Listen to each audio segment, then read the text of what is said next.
प्यारे विद्यार्थियों, हम देख रहे हैं 906 जो आपका एग्जाम पेपर है, इसके पूरे सॉल्यूशन को तो फटाफट देख लेते हैं। योग शिक्षा का आंसर क्या क्या होगा। सबसे पहले क्वेश्चन पे आते हैं। पहला जो क्वेश्चन है आपसे क्या पूछा गया है, किस आसन की मुद्रा में शरीर का संपूर्ण भार जो है हाथों और पैरों पर रहता है। हाथ और पैरों पर जो भार रहता है वो चक्रासन होता है। इस चक्रासन में क्या है, दोनों पैर ऐसे रहते हैं, हम जो है उल्टे ऐसे ऐसे रहते हैं, हमारा सिर ऊपर रहता है इस तरह से, और दोनों हाथ पीछे की तरफ करके ऐसे खड़े होते हैं। ठीक है, आप देखोगे इस चीज इसका चित्र तो चक्रासन ढूंढोगे तो चक्रासन मिल जाएगा आपको। ठीक है, तो ये चक्रासन हो गया। सूर्य नमस्कार से होने वाले लाभ, तो नमस्कार से जो है स्मृति का विकास भी होता है, साथ ही साथ मांसपेशियों में सुदृढ़ता भी आती है। तो बी अ ब दोनों सही हैं, यानी कि आपका आंसर जो है इसमें पहले वाले में चक्रासन है और इसमें अ ब दोनों हो जाएंगे। तो यहाँ पर जो आंसर है उसको मैं गोला कर देता हूँ, तो स ऑप्शन जो है इसमें करेक्ट हो जाएगा। इसके बाद है प्राणायाम। प्राणायाम में अंदर ली गई श्वसन को रोकने की क्रिया क्या कहलाती है। तो देखो, अंदर लेकर के रोकने की क्रिया जो है कुंभक कहलाती है। ठीक है, क्या कहलाती है, कुंभक। और जो है ये रेचक क्रिया जो है ये सांस छोड़ने की क्रिया है। तो यहाँ पर हमारा आंसर जो हो जाएगा वो बी ऑप्शन हो जाएगा। उसके बाद जो नेक्स्ट क्वेश्चन है उसकी बात करते हैं। किस शुद्धि क्रिया में पानी द्वारा आंतों की सफाई की जाती है। तो बस्ती क्रिया में जो है पानी द्वारा आंतों की सफाई की जाती है। ठीक है, और नौली क्रिया जो है वो अलग होती है। नौली क्रिया में जो पेटों को घुमा घुमा के मरोड़ मरोड़ के बाबा रामदेव जो करते हैं पेटों का डांस, वो होता है नौली क्रिया। ठीक है, त्राटक में आपका क्या होता है, त्राटक में जो है किसी विशेष प्रकाश को देखते रहते हैं, वहाँ पे ध्यान लगा के त्राटक क्रिया होती है। और नीति क्रिया क्या होती है, तो नीति क्रिया में क्या होता है कि हम जो है सिर के अंदर के वायु मार्ग को साफ करते हैं। तो ये अलग अलग सारी क्रियाएं हैं। यहाँ पे हमारा ऑप्शन हो जाएगा डी।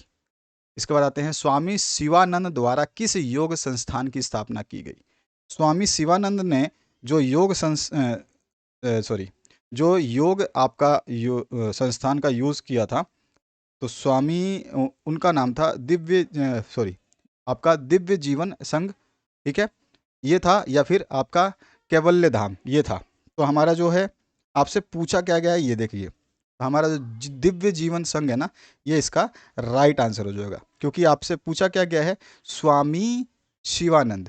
ठीक है, तो स्वामी शिवानंद द्वारा पूछा जा रहा है, तो आपका आंसर जो हो जाएगा दिव्य वाला। ठीक है,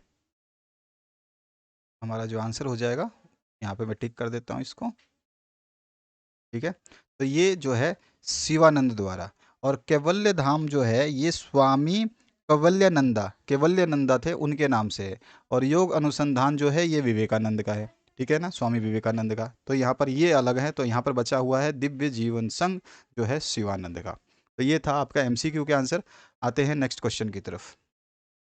ठीक है, इंग्लिश मीडियम के स्टूडेंट्स का भी वही आंसर है जो मैंने अभी बताया आपको। तो यहाँ पर जो है आप आराम से फर्स्ट सेकंड क्वेश्चन है आपका, फिर इसके बाद में थर्ड है, और इसके बाद में ये फोर्थ और फिफ्थ है। अब आते हैं हम हिंदी में, जो नेक्स्ट आपका क्वेश्चन है इसमें पूछा गया, आसन करने के पूर्व रखी जाने वाली दो सावधानियां। मैंने बहुत सारी सावधानियां लिखवाई थी, आपने देख लिया होगा, लिख भी दिया होगा।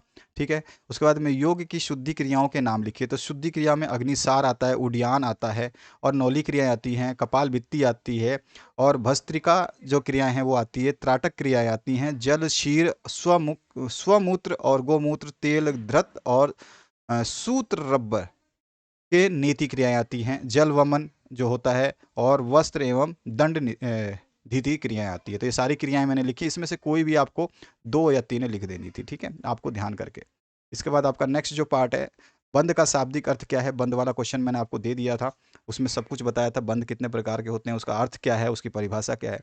पूरक, कुंभक एवं रेचक में श्वसन या श्वास की क्या स्थिति होनी चाहिए, ये लिखना है आपको। ठीक है, इसके बाद जो इसके और पार्ट में है, सूर्य नमस्कार के कोई 6 मंत्र लिखिए। तो बहुत सारे मंत्र है, आपने पता नहीं कौन सा लिखा है। सूर्य मित्राय नमः है, ठीक है, रवे नमः है, ओम रवे नमः, ओम रवे नमः, ओम मित्राय नमः, ओम सूर्याय नमः, ओम भवानी नमः। सूर्याय नमः तो सबने लिखा है, ओम खगाय नमः है, ओम पुणे पूषणे नमः, और मरीचय नमः इत्यादि बहुत सारे नाम हैं यहाँ पे, भास्कराय नमः। तो ये सारे के सारे नाम है, इसमें से कोई भी 3-4 नाम आप जो है, कितने 6 आपको लिखने थे, मैंने बहुत सारे लिखे हैं, 1 2 3 4 5, देन अगर 6 7 8 9 10 11 है, इनमें से कोई भी आप लिख सकते थे, 12 13 होते हैं। इसके बाद आते हैं, प्राण का अर्थ एवं इसके प्रकार लिखिए। प्राण का अर्थ आप लिख सकते हैं, प्राण ऊर्जा तेज शक्ति है, प्राण ऊर्जा तेज शक्ति है, प्राण समस्त जीवन का आधार और सार है, यह वह ऊर्जा और तेज है जो संपूर्ण विश्व में व्याप्त है, और प्राण उस प्रत्येक वस्तु में प्रभावित होता है जिसका अस्तित्व है, और इससे भी अधिक प्राण भौतिक संसार, चेतना और मन के मध्य संपर्क सूत्र है। तो इस तरह से हमने प्राण का अर्थ बताया, साथ में प्राण के प्रकार। तो प्राण के प्रकार में प्राण, अपान, उदान, समान और व्यान। ठीक है, ये सारे प्रकार हो गए। और अनुलोम विलोम प्राणायाम की क्या विधियाएं हैं आपको बतानी है। ठीक है, क्रिया विधियाएं क्या है ये बताना है आपको। इसके बाद जो नेक्स्ट क्वेश्चन है, प्राणायाम के 4 लाभ बताइए। ये भी मैंने आपको क्वेश्चन दिया था, कर लिया होगा आपने। इसके अथवा में प्राणायाम करते समय कौन कौन सी सावधानियां बरतनी चाहिए, ये भी क्वेश्चन मैंने आपको कराया था। इसके बाद में स्वामी विवेकानंद के जीवन दर्शन पर टिप्पणी लिखिए, ये भी मैंने क्वेश्चन आपको बताया था। महर्षि वशिष्ठ की 4 रचनाओं के नाम और उनकी संक्षिप्त जीवन परिचय, ये भी महर्षि वशिष्ठ के बारे में भी मैंने आपको बताया था। ठीक है, तो इस तरह से ये आपका सिंपल सा क्वेश्चन पेपर था, अच्छा पेपर था, और आपने बहुत बढ़िया जो है यहाँ पर क्वेश्चन किया होगा। Thank you very much, have a good day, और बने रहिए इस चैनल के साथ ताकि आपको हम मैक्सिमम जो है सपोर्ट करते रहें।